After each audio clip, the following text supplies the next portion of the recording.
Hi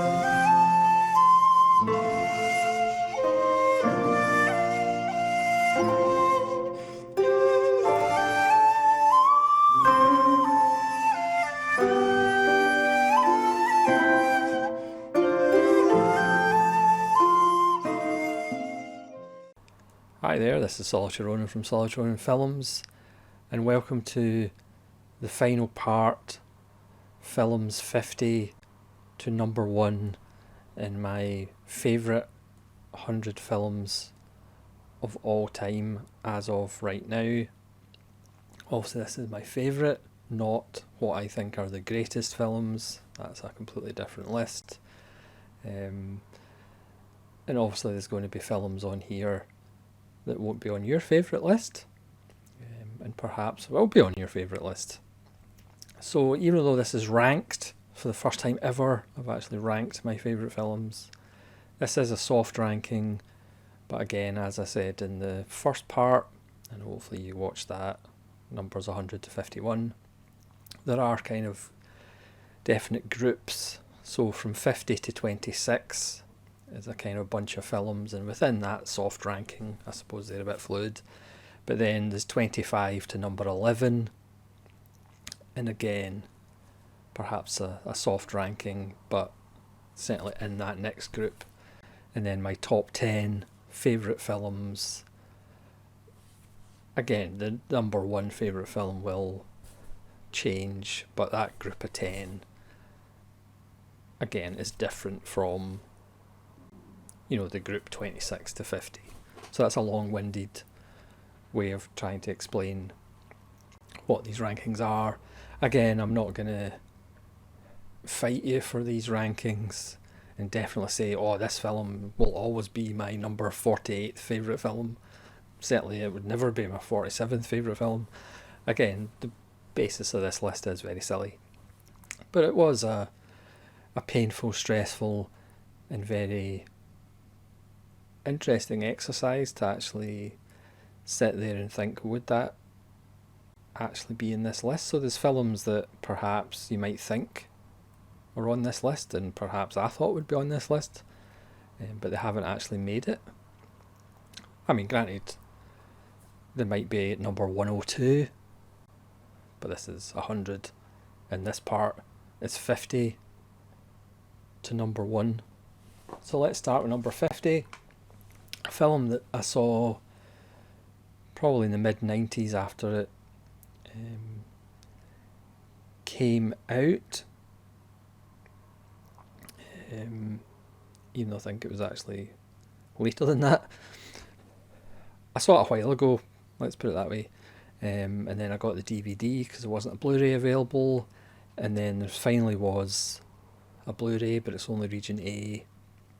But I would urge you to go and find it. Hopefully Third Window will release this film, because they've released a lot of films by the director, and if that's not enough clues, it's a Shinya Tsukamoto film. Spoiler alert, my favourite Tsukamoto film, so there won't be another Tsukamoto film on this list. At number 50, it is Vital, which, no surprise, I would say it's Vital. Starring Tadanobu Asano, who hilariously, Arrow Video, how when companies have an actor name and then a film that they're famous for, they have for Asano Thor. Not really the first film I think of when I think of this actor. It would probably be Ichi the Killer, perhaps, but nevertheless, he was in Thor, apparently. Again, this is my favourite Tsukamoto. I think it might be his best, even though that's debatable. About a student who loses his girlfriend, and he's doing an anatomy course, and she turns up as the cadaver that he is working on. It's about life, death, the universe and everything. But again, Tsukamoto, not a lot of budget, but just full of wonderful ideas and big questions, and a fantastic central performance. It is my favourite. Boyfriend cuts up his girlfriend as part of an anatomy course film.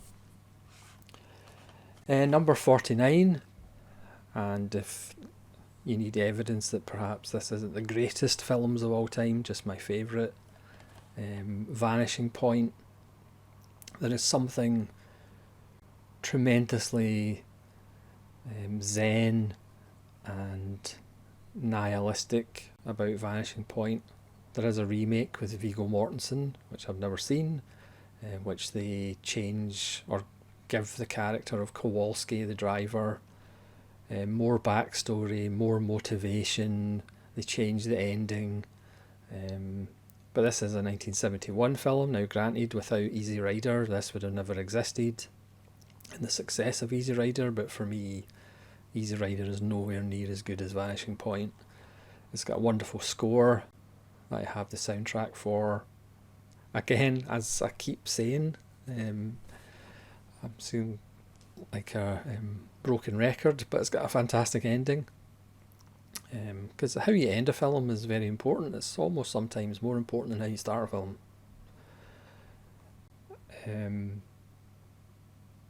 This is tremendous. There's just a wonderful look in Barry Newman's eyes as he perhaps reaches the end of his journey. Of course, it's the end of an era, the end of true American freedom, and it's all symbolised in this film. Again, Cleavon Little as the DJ Super Soul. I do actually have a t-shirt. And of course in the remake they changed that character as well. But Vanishing Point, is it a truly great film? Perhaps not, but just the sheer vibe and the message of the film is quite tremendous. Next up, Withnell and I, Bruce Robinson's finest hour and a half, starring career best performances by Richard E. Grant, who's almost been repeating the performance for his entire career, and Paul McGann. Richard Griffiths is fantastic, just one of the best written scripts of all time, one of the funniest, surely that's Jaws, one of the funniest films of all time, and there's not one joke in it, it's just the delivery, endless catchphrases, one of Britain's cinema's finest works. Withnell Eye is just absolutely wonderful, and just as an example of how different my cinematic taste is, Charulata by Satyajit Ray from 1964. Again, very much like most of Rai's work, deceptively simple story of a man and his wife, and then the cousin comes to visit while the man's busy, and the wife and the cousin get on quite well. Next, one of the best buddy films of all time, which apparently is going to get a 4K soon. Midnight Run from 1988 with Martin Brest, his finest 2 hours. This was before De Niro did comedies all the time, but this is a natural comedy. Charles Grodin is wonderful, the chemistry between the two is absolutely fantastic. Yaphet Kotto is sensational, Dennis Farina is terrifying. Everybody's wonderful, it just flies along. Just a wonderful, wonderful film. Next, from 1991, David Mamet's Homicide. Why doesn't this have a Blu-ray? Criterion has released House of Games as a Blu-ray. Homicide is, for me, the better film, the more important film, starring the wonderful Joe Mantegna. I also grew up with Mamet in the theatre in Chicago. Lots of Chicago Mamet regulars. The story of cop Bobby Gold, who gets involved or sidelined from a big case to investigate perhaps a racial murder of an old Jewish lady who runs a shop and gets embroiled in various plots. It's got so much mammoth, wonderful dialogue, impressive cursing, but it is about American race relations. It's one of the best films about American race, with great support by William H. Macy in an early role, and Ving Rhames. It's a wonderful performance by Joe Mantegna, and it's just a fantastic film. Next up is Holiday, which I absolutely adore, from 1939, directed by George Cukor, Cary Grant and Katharine Hepburn, who would all collaborate together the following year in Philadelphia Story, but I think this is so much better than Philadelphia Story. Again, just my opinion is not fact. Again, another film I could literally watch every day and never get bored of it, even though it's unbelievably predictable. Cary Grant is going to marry this rich woman. Katharine Hepburn is the rich woman's black sheep sister. You can predict what's exactly going to happen pretty much from the opening 2 minutes of the film, but it doesn't matter when you have star power and just a zinger of a script in the hands of star power. It's absolutely fantastic. This Criterion release is fascinating because it does contain an earlier film version of the script, which was a play, and that doesn't have star power, and it was kind of one of the earlier kind of films that was transcribed from a play, so it is very stagey, it's fairly stiff, but then when you add a sprinkle of stardust, it transforms into Holiday from 1938. Absolutely sensational. Next, a film that perhaps some of us will love more than others, because some of us grew up in this milieu. This is Spinal Tap. Absolutely perfect. The extra hour and a quarter of outtakes and deleted scenes is almost just as good as the film. There is going to be a new film out, which I'm dreading, quite frankly. I would just wish they would make a supercut of this and integrate the extra footage. Again, so many things I say on a daily basis comes from Spinal Tap.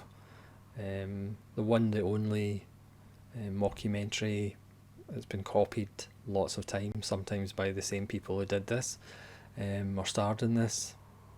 It's just absolutely priceless. And again, look at this lovely steelbook. Can't get much more black than that. And again, something completely different. Kwaidan by Kobayashi. Now I will say, spoiler alert, Harakiri is not on this list. I know that's quite controversial, but it's just because I need to re-watch it. It's been a while. I know it is a 5-star film, but it's been a while, so that's why it's not on the list. But again, if I do this in another 5 years, chances are it might be. But Kwaidan, probably the least political of all of Kobayashi's films, but as a pure work of art, it is jaw-droppingly beautiful, especially if you can watch it on a projector or big screen as possible. When I bought this Eureka Blu-ray edition, it's also available on Blu-ray Criterion, I kind of went, well, I've seen it before, I've seen it many times, I'll just put it on to see what the print's like, to see what the Blu-rays are like, and of course 3 hours and 3 minutes later I'd watch the whole thing, because you just get into a zone with this film. You're just immersed in its gorgeosity and its absolute artistic perfection. And of course, with an anthology film, some episodes are a little weaker than others. But blimey, what an artistic achievement. That's why Kwai-Dan is here. Next, I'll probably get criticised and called not a proper Tarkovsky fan. But Ivan's Childhood, his most straightforward, again, in general, one of his not least liked, but generally comes near the bottom of the list when people rank Tarkovsky films, just because it is so straightforward. It perhaps doesn't have the big philosophical questions that his other films have. Again, another filmmaker that I really need to rewatch his films, but this is the film I watched the most. And again, you can call me a not a proper fan because this is his shortest as well. Even though Mirror might actually be shorter, I could be wrong.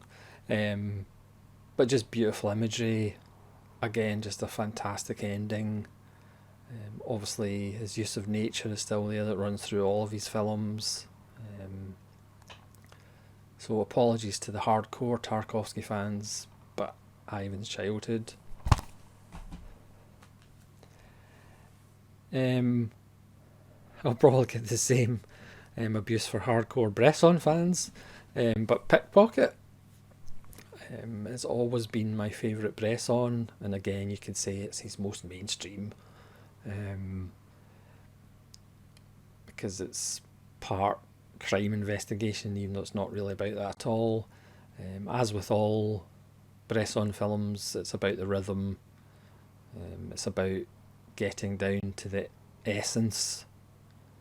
It's also about lots of hands, lots of going through doors. An ending that was homaged, is that the right word, by Paul Schrader in at least 2 of his films. Pickpocket is just fantastic. Next, again, as a perfect example of why this is my favourites and not the greatest, Powell and Pressburger's Tales of Hoffmann. Is this a perfect film? No, it is not. Why is this ranked higher than The Red Shoes, which is just about perfect and about more kind of big things, like sacrificing for art? Because Tales of Hoffmann is one of those films that makes you get down on your knees and thank the lords of cinema for having eyes. This is just stunning. For years it was never in its proper glory. Again, it's one of Scorsese's finest achievements to get this back to where it was. It's just so good. I think one of the other reasons I love it so much is the fact that the hero of this story is a complete dunce. He's absolutely useless and loses at every turn. Robert Helpman is spectacular as this sinister creature, but it's the production design, the music. It's just absolutely gorgeous, and again, it just takes you away into a different place, which is what all great art should do. I actually saw this in the GFT when it was restored, when I used to go outside. Absolutely stunning. Yes, do all of the parts work together that well? No, but there's moments of pure cinematic genius, and there's large chunks of it that's cinematic genius. Another wonderful mirror smashing sequence from Michael Powell. It's just amazing. If you don't like Tales of Hoffmann, there's something quite wrong with you. Next, it's another Alain Resnais film. Last Year in Marienbad. Again, the first time I saw this was late night on, I think it was Channel 4 in the UK. Just absolutely blown away by it, continue to be blown away by it. I just love it because there's so many interpretations of it. You can read into pretty much however you like. You can read it as everybody's dead and this is heaven or hell or limbo. You could read it as an examination of time itself. You can read it as a science fiction film. You can read it as an attack on the middle class, the bourgeoisie, even though technically I think the definition of the bourgeoisie is anybody who lives in a town. Just these people who are vacuous and just spend their time wandering about country houses, having parties and just talking rubbish.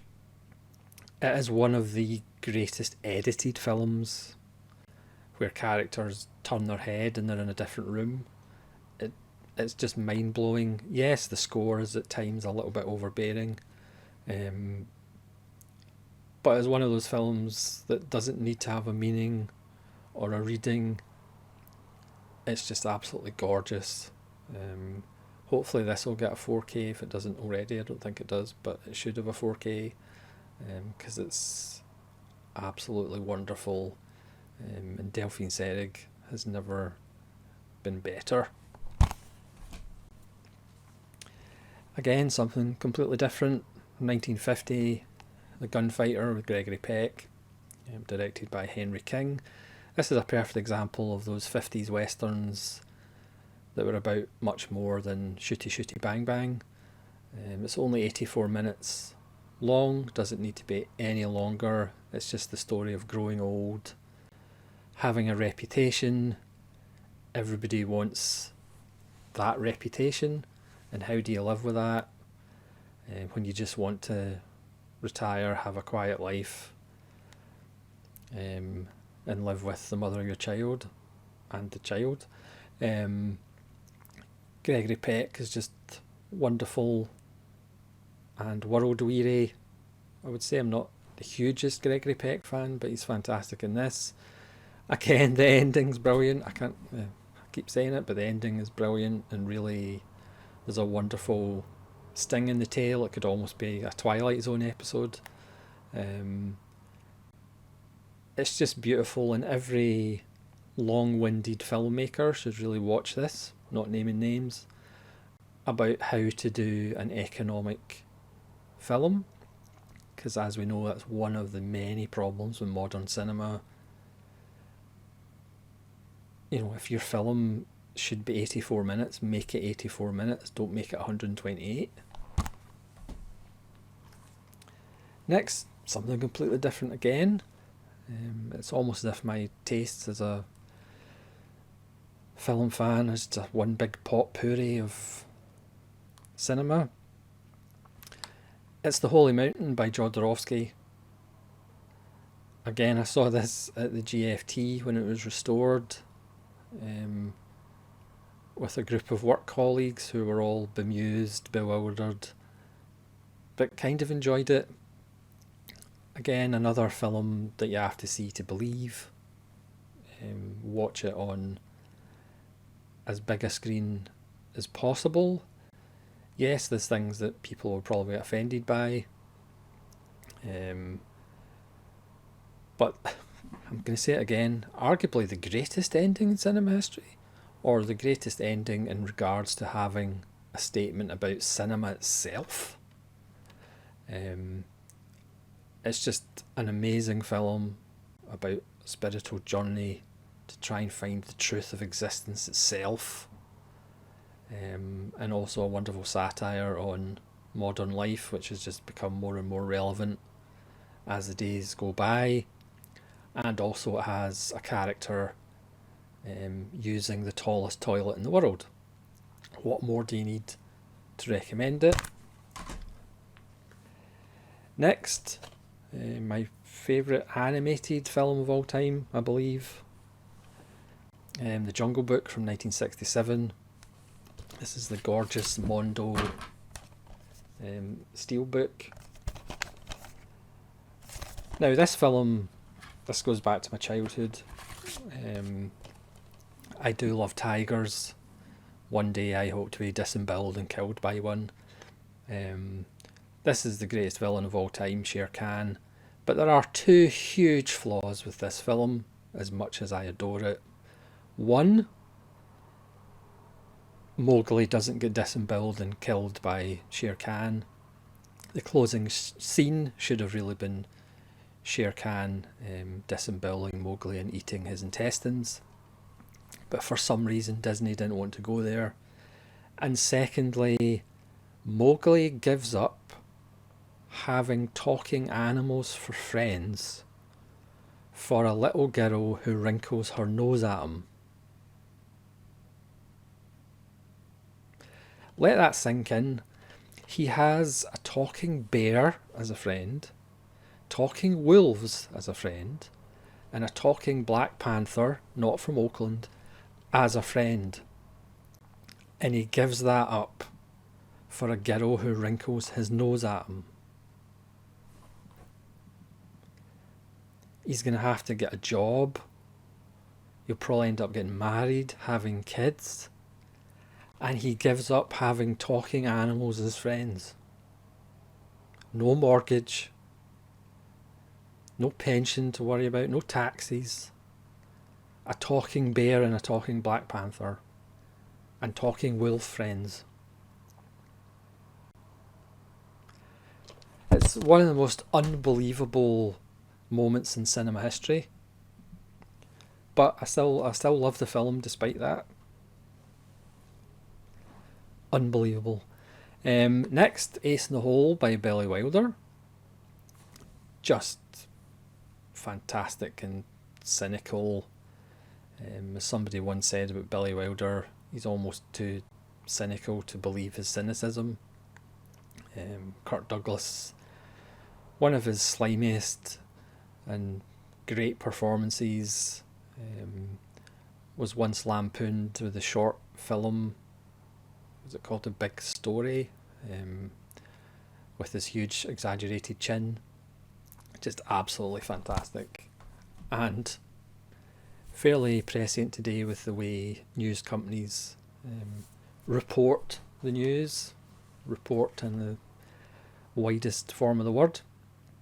Next, we're back to Italy with another Italian director who's more famous for another film, but for me, this is my favourite and the best of his films that I've seen. It's The Legend of 1900 by Giuseppe Tornatore.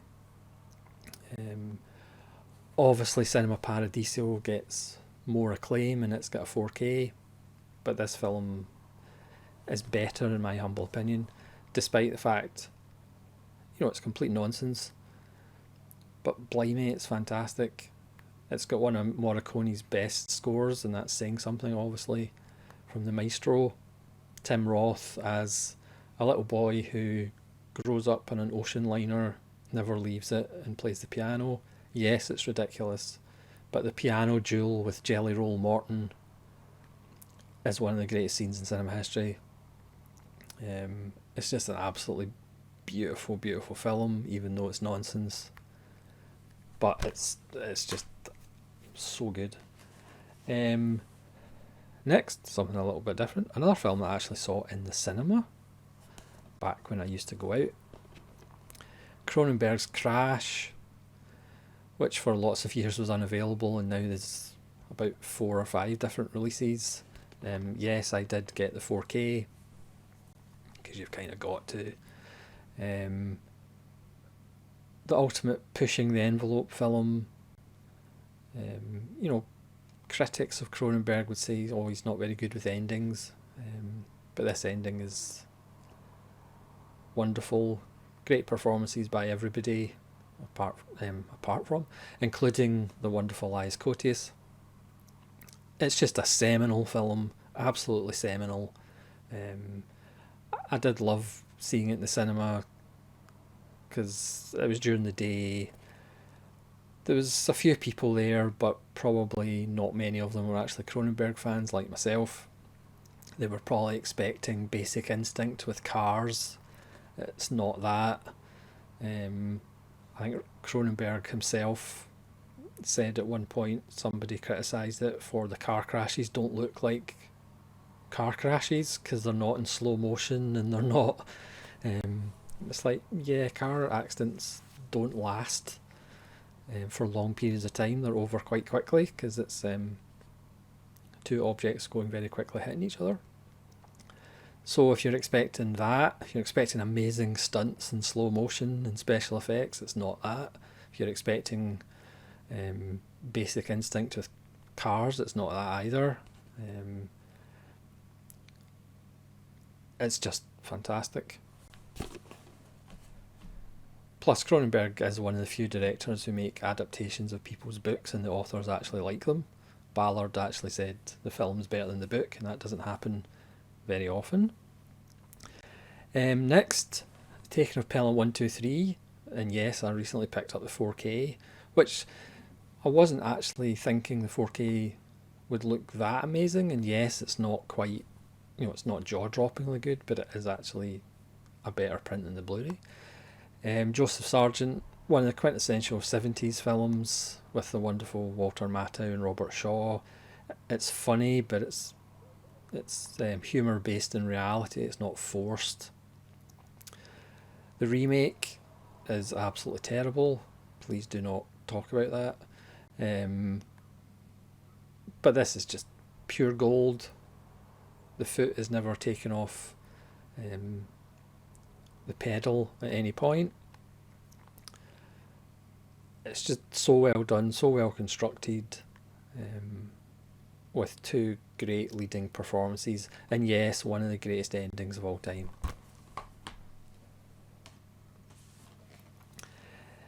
Next, I'm not a huge fan of this director as much as other people in this community are. I do like all of the films that I've seen by him, but I need to see his more modern films because I haven't really seen any of them.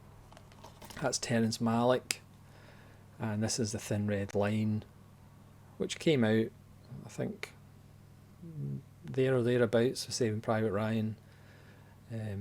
Strangely enough, in YouTube you'll never see people reacting to The Thin Red Line. They all react to Saving Private Ryan. But obviously this is an absolute masterpiece, whereas in my opinion Saving Private Ryan is not. This is all about humanity and the effects that humanity's kind of worst instincts have on the planet and nature, and our place in the planet is fairly insignificant compared with everything else, but we think we're really important. An all-star cast, great turns by Elias Cotes again, he's so underrated, and Nick Nolte, Jim Caviezel, and Sean Penn, just lots of other people. Woody Harrelson blows his own ass off. Again, watch it on as big a screen as possible. It's just absolutely beautiful. Again, it's not perhaps the kind of war film that people who like Saving Private Ryan would enjoy. It's more a meditation rather than a plot-driven explosive extravaganza. Next, something a little bit different. Twin Peaks Fire Walk with Me. Again, another film that I saw in the cinema and was blown away by it. I obviously watched the TV show before I saw this. The person I was with in the cinema had never seen the TV show with, but still enjoyed it. Who wouldn't? This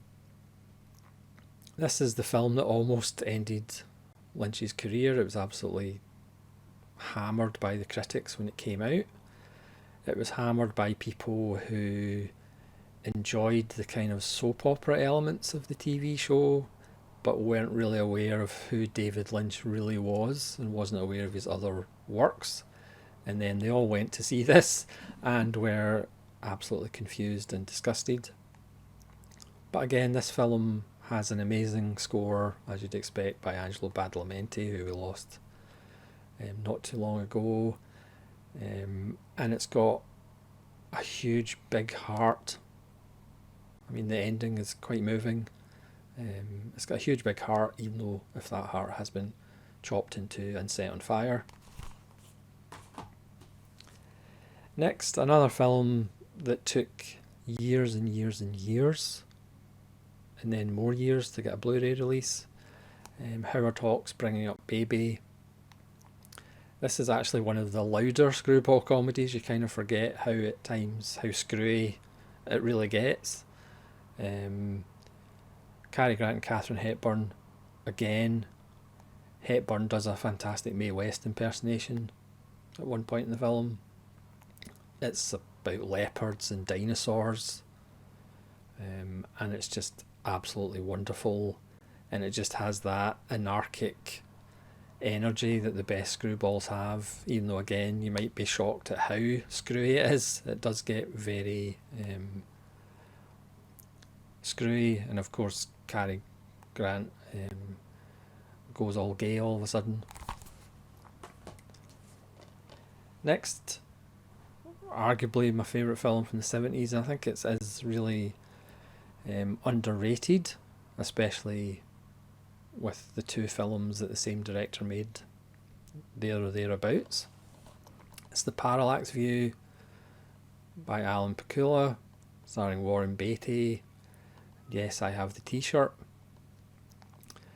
It's just so good. It starts off with an assassination, and then Warren Beatty, as a journalist, tries to investigate what is going on. It's kicked off by a friend of his that points out that lots of witnesses to that assassination have died, and she's paranoid about being next. It's just so good. It doesn't explain things. It has a nice streak of absurdity where Warren Beatty is talking to somebody from a company who is trying to give him a new identity, but they're on a little toy train ride round this park. There's just a wonderful absurdist black comedy streak throughout the film as well. It's just so good. Next is a film that maybe could have been higher, but it is where it is. 2001 by Kubrick. The first time I saw this, it was halfway through, and it was in a 14-inch black and white television, and I was very young and I was very confused. I'm still very confused, I'm just older. This is one of the few films that still fills me with a sense of awe. I have recently picked up the 4K, which looks absolutely gorgeous. I mean, space has never looked so good, and it's never been bettered. You know, the fact that Kubrick actually went out to Jupiter and filmed it all in space, that just shows you his dedication. The scenes like jogging around where I know how they did it. I've seen how they did it. I've taken the tour. I've bought the t-shirt of how they did it. And every time I see it, I'm still astounded and agog when I watch it. What does it all mean? It doesn't really matter when you have chairs like that and Leonard Rossiter sitting in those chairs. I mean, for me, we could have maybe had a little bit less ape at the start, but that's a minor complaint. It's just never been bettered as far as how space looks, and you do have to double check it was made in 1968. One of the funniest comments I've ever heard on YouTube by these young people who watch classic films, apart from somebody saying, I can't believe a film from the 60s is this good. The other one was, I can't believe how good 2001 looks. And I've seen Inception and Interstellar. Yeah, it's never been bettered and will probably never be bettered. So why is it so low then, I hear you say? Well, it's so low because the Shop Around the Corner's next. Again, this is soft rankings. It's soft rankings, okay? Shop Around the Corner It's Lubitsch perfection. It's a comedy where all the characters, apart from maybe one, you would actually want to spend lots of time with. And again, it's another element that perhaps in generalistic terms writers today have forgotten how to actually create characters that people want to spend time with. Margaret Sullivan and James Stewart and all the Lubitsch regulars, it's just perfect. Next, a film that almost forced me to have eye transplants because my eyes popped out of my skull while watching it. War and Peace. Again, if this was the greatest 100 films, this would be higher. 2001 would be higher, but this is favourites. This is just astounding. We've got the American version of War and Peace to thank, because otherwise Russia would have never have made this. Bondarchuk's finest achievement, shot between 66 and 67. I think he had 3 heart attacks. They built half of Moscow so they could just set it on fire. They opened up 58 national museums so they could get all the props correct for the time. Just about every frame of the film looks like one of those huge Napoleonic paintings that you see on walls in museums. Every shot, you're literally staring at it going, oh my goodness, look at that shot. Oh my goodness, look at that shot. The story itself, the characters don't really matter that much because you're just blown away by the production design and how this thing looks. It's just absolutely astounding. It's over 2 discs.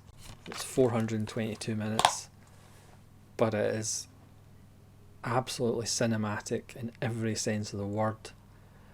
Again, watch it on as big a screen as you can.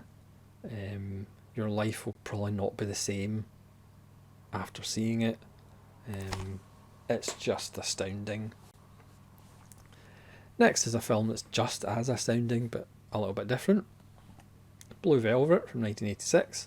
And yes, you might think, oh, this is an obvious choice for a David Lynch film, but sometimes obvious choices are obvious because they're obvious, and it's because they're great. And again, as much as I love a lot of David Lynch films, as much as I love Mulholland Drive, Blue Velvet I think might be his most perfect film. Again, this was a reaction to Dune, and it's an absolute masterpiece, but you kind of forget how it's still troubling, it's still disturbing, it's still transgressive, it's still dangerous, and it was made all the way back in 1986.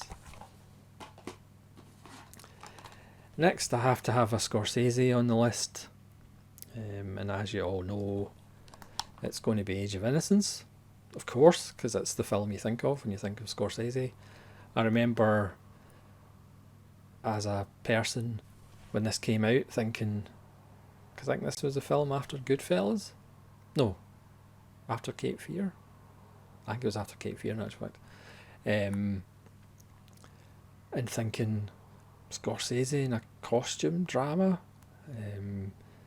But this is absolutely sensational. For me, it's my favourite, and for me, it's his best. And it's a love letter to the Archers as well. Use of colour, filling the screen with colour at times.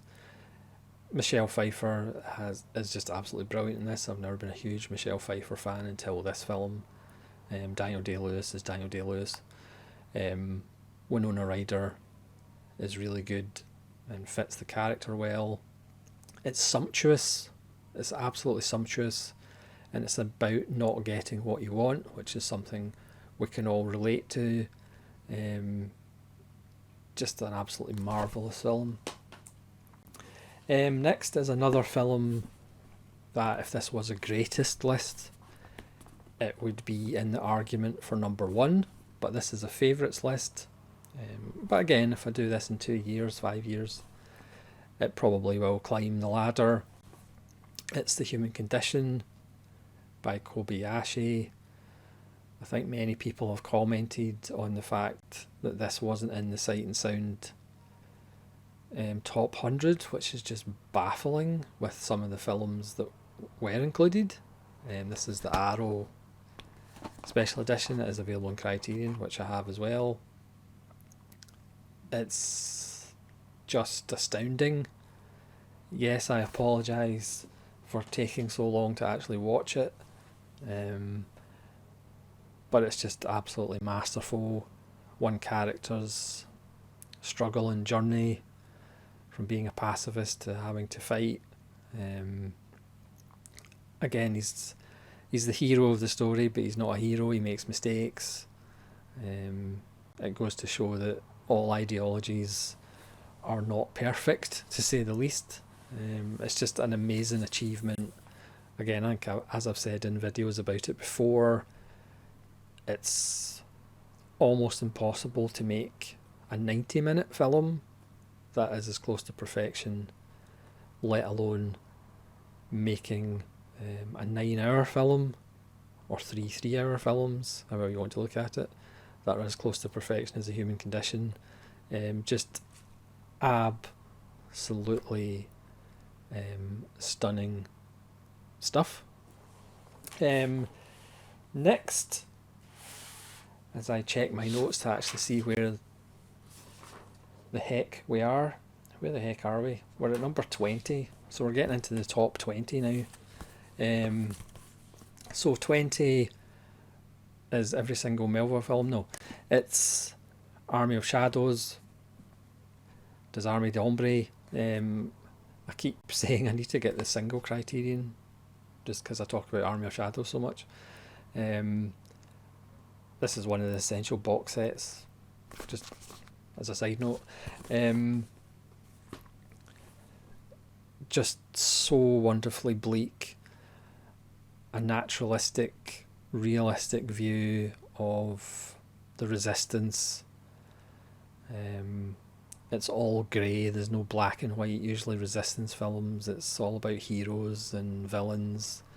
This isn't the case. It just is shot in that steely blue grey of Melville. Just great performances. It stays with you like getting an arrow through the chest. It's just a wonderful, wonderful film. Next is a film I've talked about quite often. It's My American Uncle by Alain Resnais, or Mon Oncle Amerique. Again, I saw this on Channel 4. It was introduced by the wonderful Mike Hodges, who we lost recently as well. This is a life changer. Okay, maybe not a life changer, but it will make you reevaluate your life, because human beings have this annoying thing where they think they're unique and they think they're special and they think they do things that nobody else has done and their behaviour is unique. This film will just tell you you're just like everybody else. You have your own behaviours, but they're just like everybody else. This follows the lives of 3 characters, plus a 4th character, who talks about their behaviour, and then uses a wonderful device at the end, which again I'm not going to spoil. I was going to use a thumbnail for this 50 to number 1, but that would give away the joy of this film. You're either going to love the device or hate it. Obviously I love it because it's in my top 20 favourite films of all time. It's just so good. Next, again, if this was a greatest list, this probably would be higher. Kurosawa's Seven Samurai. A greatest hits of everything. That's all that needs to be said. Next, oh, what a surprise, it's another Archers. It's The Life and Death of Colonel Blimp. The film that Churchill wanted burned and banned. Just as well that didn't happen. Again, another Archers film that took a long time to actually get restored. Can thank Scorsese for that as well, amongst others. Deborah Kerr with one of the most underrated triple performances in a film. Roger Lively, career best performance, but as usual, Anton Walbrook steals the show as the German soldier. His speech trying to get into Britain is just one of the greatest speeches ever. It's just another fantastic achievement by the Archers. Ho hum, ho hum. It's almost as if they were quite good. Next, this is another cheat. It's the whole Three Colours trilogy.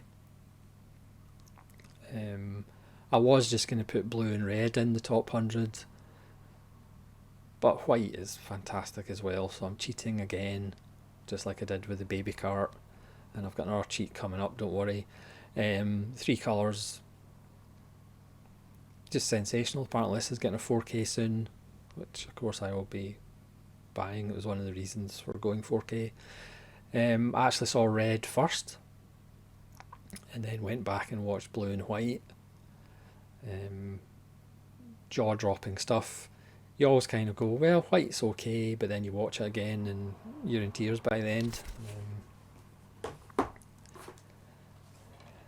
Next, it's another John Sayles. It's Passion Fish, another DVD, sadly. Yeah, arguably his finest, but you could argue that with about 4 or 5 of his films, at least I can. Nobody else does. Just a beautiful, beautiful film. Again, Sayles' great strength is creating characters you want to spend hours with. Again, the only flaw is it's 135-minute runtime. It should be about 10 hours long, really. It's just absolutely beautiful. Next, Richard Lester's How I Won the War. I love this film, strangely enough. Even, I think the first time I saw it was on television, and it was a terrible print. And then I had it in DVD, and it was a terrible print. And then I got the Kino Lorber and Blu-ray. You could actually see what was going on. And then BFI released it as well. You can actually see what's going on. It's just the absurdity of war. Richard Lester described it as an anti-war film. There's so many gags, you might have to watch it a couple of times to get them all. It's John Lennon's finest performance, and I mean that as a Beatle. And next, the only film I have ever had on my personal stereo on a cassette, Glengarry Glen Ross. James Foley, based on Mamet, and his play. What a cast. Alec Baldwin's finest moment of his career, and he's only on screen for 8 minutes. The dialogue is just superb. Jack Lemmon should have got the Oscar, not that that really matters, but he should have got the Oscar, but because he swears a lot he didn't get it. Shelley Levine is one of his greatest characters. He is absolutely terrible, but you actually feel sorry for him. Everybody's brilliant in it. Again, I could listen to it on a cassette in a personal stereo.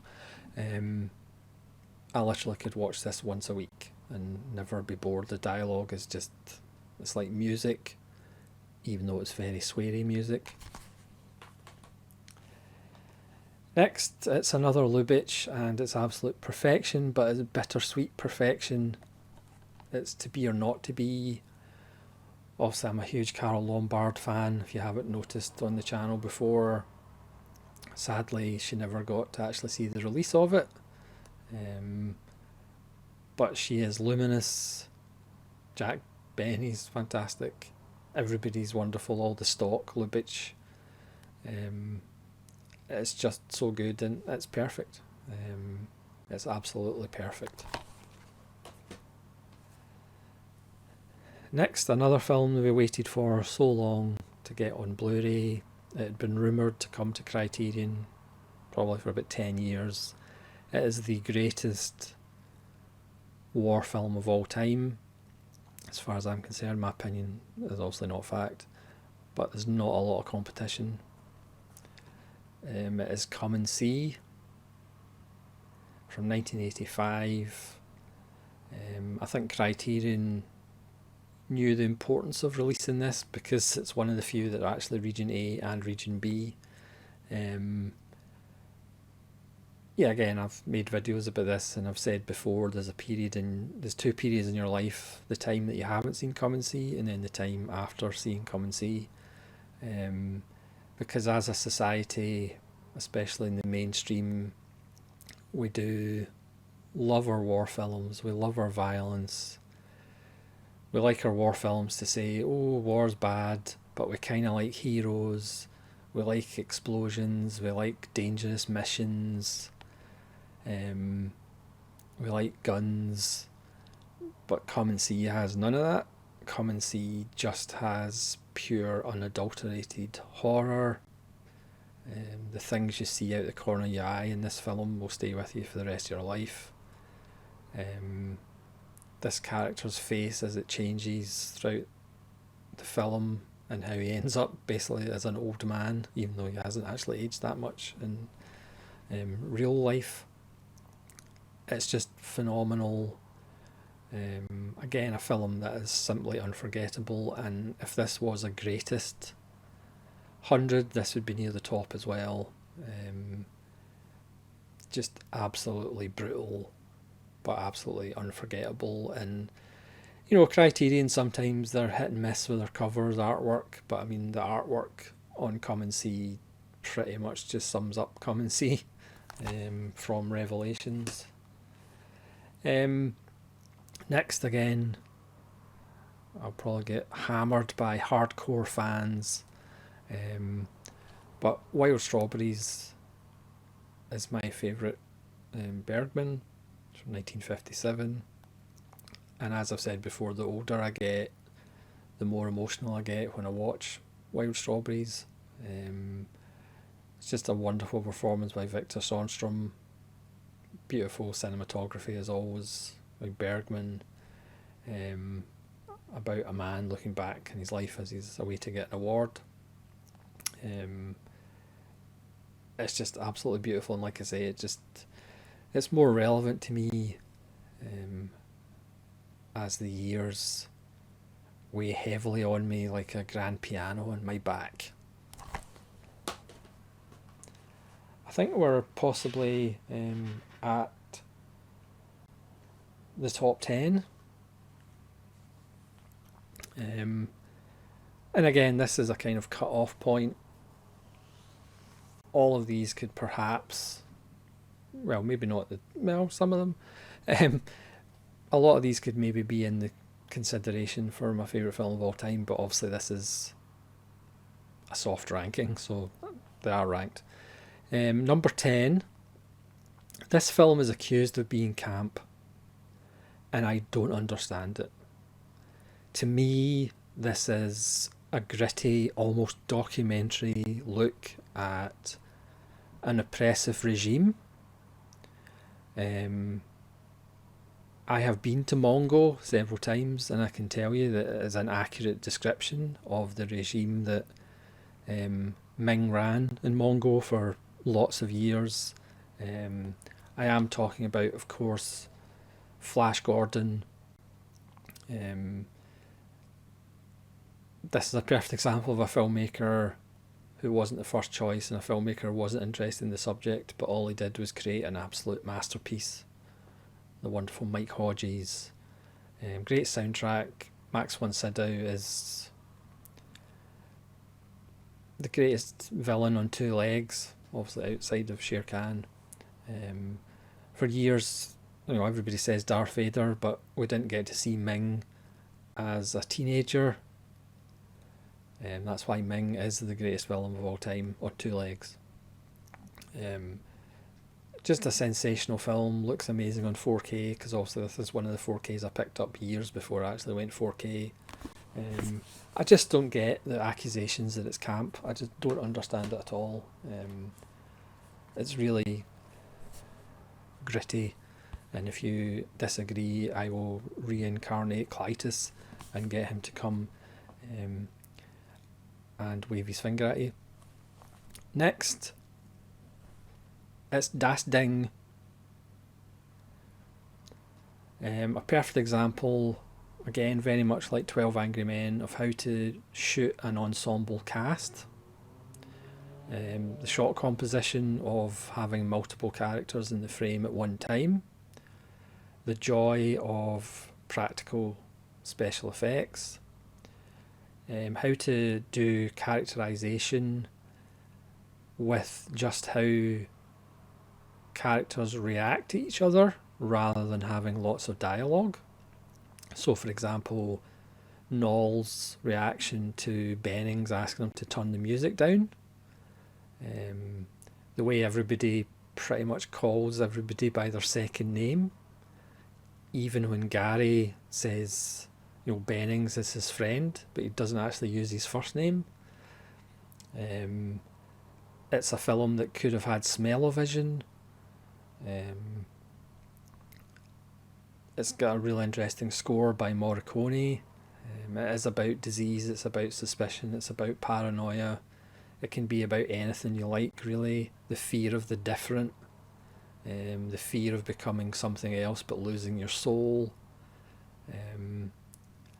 It's just wonderful. That's Das Ding. Next, people may be surprised at how high this is, but I'm not, because I made the list. Miller's Crossing by the Coen Brothers, my favourite Coen Brothers film, and again, for me, one of the films that is pretty much perfect. I mean, even lots of the films that I like, even The Thing, I wouldn't have shown the spacecraft in the pre-title sequence, there's no need for it. But I wouldn't change a thing about Miller's Crossing. The fact that the Coen Brothers pretty much invented their own dialogue, or created this world of its own dialogue. Everybody's fantastic in it. The jet black humour, the strong violence. It's got one of the best sex scenes of all time, as the camera just pans out the window. A wonderful rendition of Danny Boy, and you actually have to pay attention, and we don't really get an explanation of the characters' motives. Not everything's explained. It's a perfect film, in my opinion. Again, my opinion is not fact. Next up, one of the films I have loved ever since I picked it out of a video store in the late 80s, and that is Manhunter by Michael Mann, which allegedly might be getting a 4K. I just wonder a 4K of which version. The best Hannibal Lecter by a country mile, because Brian Cox actually plays it realistically, not as a pantomime dame as other actors may have done. Mann's use of architecture, Mann's use of objects in the foreground of shots, William Peterson's career best performance. But again, I would say don't bother with the theatrical cut. The director's cut is better. This has the theatrical, this is the Scream Factory, it's got a theatrical and the director's. But I would, if you can, I'm not sure you'll be able to, but for me the definitive version is the European video version. That's the definitive version for me. It's just an absolutely wondrous piece of cinema. I could go on for hours, but I won't. It's just heavenly. Next is Yojimbo. I think one of the reasons, or one of the many reasons I love Yojimbo, is the fact it's about a main character who does what he does because he is bored. He doesn't do it for money. He doesn't do it for, love, whatever that is, which a lot of protagonists do things for in films or literature or whatever. He does it because he's bored. He does it because he's got nothing better to do. And yes, he does say the town would be better off if he did it. But he's just bored. And I think that's quite wonderful. Obviously, the shot composition is fantastic. The cynicism is fantastic. You do get Takashi Nakadai as well. It's just wonderful. Now a film that you could argue is the film that I have seen the most in my life, because even before I knew what a good film was or a bad film or how they made films, I had already watched this probably about 30 times. It's The Good, the Bad and the Ugly. Still, I think arguably the best film with that kind of respect between characters, but they would happily kill each other if, at the drop of a hat. That line of kind of sadism that goes through the film, but it's kind of jolly sadism. Obviously the set pieces, the way Leone introduces the characters, and it's only like 40 minutes in before the story actually starts. Leone knows how to do long films but make them seem short. It's just a masterpiece. The score by Ennio Morricone, its seminal trio, and obviously Ecstasy of Gold are absolutely beautiful. I remember as a child trying to work out, because The Bad and the Ugly, it was kind of which one's actually which, because it used to be the Italian would come up on the screen, so it would be Il Cattivo, and obviously Bueno was easy enough.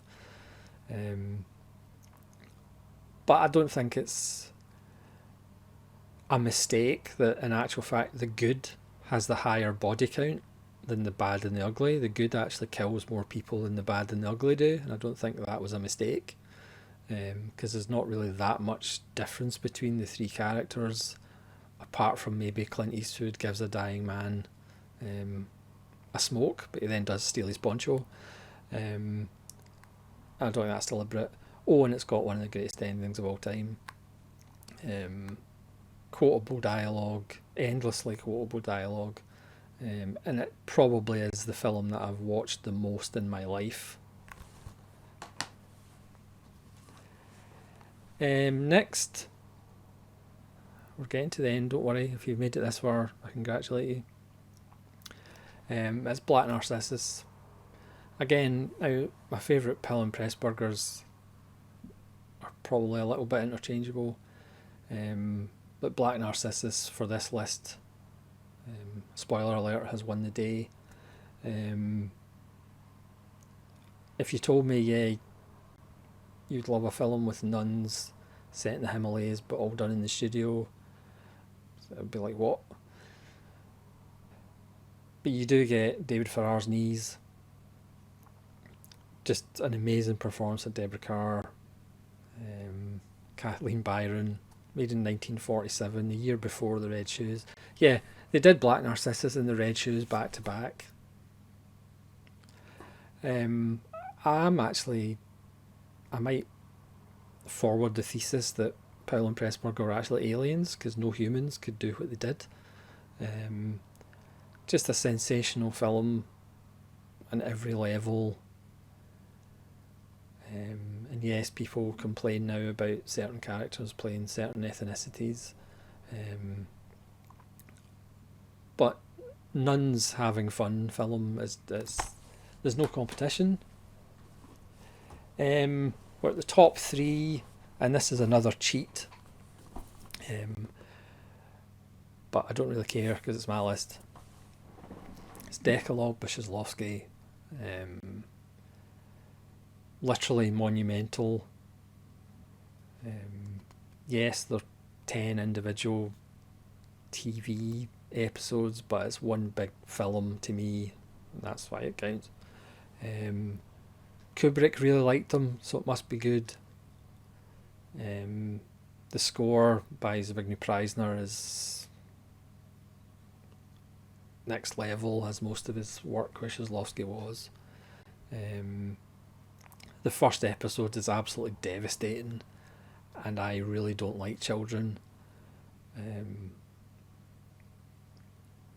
Just about all the episodes are stone cold classics and perfection. The way that characters kind of float in and out of each episode in the background. Obviously you have this mysterious character who I think's in 8 of the episodes, who's almost like just an overseer, a silent witness to the events that happen. It's just, again, it's one of those things that, obviously cinema is a collaborative process, but it's one of those things where you just go, how can one person do this? It's absolutely sensational. So that's a slight cheat, but I don't care. That's number 3. Number 2 is a film that I didn't see for a long time because it just wasn't on the television, unlike the other films by the same director. And it is catching up a little bit with Good, the Bad and Ugly, but I think it is still behind. It's Once Upon a Time in the West. It's a film that I'd read about, and read about the sensational opening, and then when I saw it, it was kind of like, oh yeah, I get what they're talking about now. The opening is should be shown in museums and art galleries and film school. Leone again had that gift for making long films seem short, and Once Upon a Time in the West is just about perfect, and it's 165 minutes or whatever. There's certain people who's also made films starting with Once Upon a Time that could learn from that. Charles Bronson, wonderful. Henry Fonda, absolutely wonderful. Jason Robards, wonderful. Claudia Cardinale, wonderful. Score, absolutely next level by Morricone. It's about myth making, myth destroying, characters with a grudge. Again, as the story unfolds, it's amazing. It's absolutely amazing, but it's not my favourite film of all time. For that, obviously it's a soft ranking, so the next time I do it, it might be. But this is a film that, again, is literally perfect for me. It has one of the greatest, if not the greatest, cameos of all time. The person who is in the cameo seems to take a lot, or the perception is he had more credit the way the film looked than he actually did. And to be fair, he denied that. He gave all the credit to the director. The director is Carol Reed, and the film is The Third Man. It's just amazing, from the music, the cinematography, the ending. Yes, I'm talking about the ending. How they got away with it, I don't quite know how they got away with the ending. Joseph Cotten is brilliant. Orson Welles, Get Out of Town. Orson Welles' introduction is just wonderful. Obviously his cuckoo clock speech, which he did right, it's absolutely wonderful. Alida Valli is just priceless. The relationship between Cotton and Valli as he tries to discover what happened to his friend Harry Lime. The odd, strange little characters, their wonderful faces. It's absolutely wonderful. Trevor Howard, even the line, what happened to your hand? A parrot bit me. It's perfect. Again, I could watch this every day, forget about every month. And yes, there's great films that you couldn't watch every day. You know, you couldn't watch Come and See every day. Even though on that Criterion Extra, Roger Deakins talks about how he enjoys putting Come and See on just to look at the cinematography. But The Third Man, I could watch every single day. It is just absolutely perfect. From 1949. I mean, hopefully this will get a 4K at some point. Now that I'm 4K literate, it's an absolute stunner. Every time I watch it, it's just amazing. And for the purpose of this exercise, it's my favourite film of all time for this exact time. So thanks very much for watching. Thanks very much for bearing with me. Again, please do write in the comments your favourite 100 films, and hopefully you'll join me again for more silly videos that I do that are obviously not very sensible. So thanks very much for watching. I do appreciate it, and I do appreciate your support as always. I look forward to your comments as always, and thanks very much for watching. This is Solitary Ronin from Solitary Ronin Films, exhausted and a way to start another list